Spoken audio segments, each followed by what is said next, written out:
You also have to understand the different types of appointments that are out there. You are all probably looking for tenure track, right? It is it's an investment. Now I say tenure track.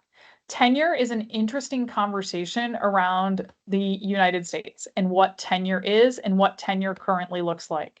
I would say that if you would have asked me about 3 or 4 years ago, I would have said, uh-oh, tenure's in trouble. I think there's many other problems right now that has gone to the back seat, unless you're in Texas. Texas and Florida are really trying to mess with the tenure system. Just putting that out there. You also need to know what the difference is between hard money and soft money. And you asked this question earlier, right? Hard money is when your salary is paid by the university, or a percentage of your salary is paid by the university. Soft money is when you've got to write some grants or other ways to raise money to cover your own salary and funds.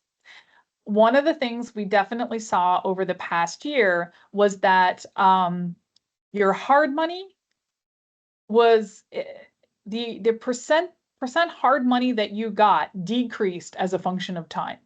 And you were expected to bring more and more money in to cover your own salary.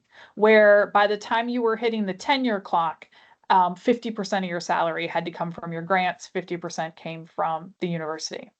That wasn't as true for state schools. So if it's like the University of insert your favorite state, Maryland, Iowa, Michigan, etc., or Michigan State, Iowa State, etc., Florida State.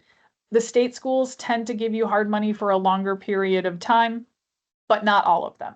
But it is something to watch out for, especially in the negotiation.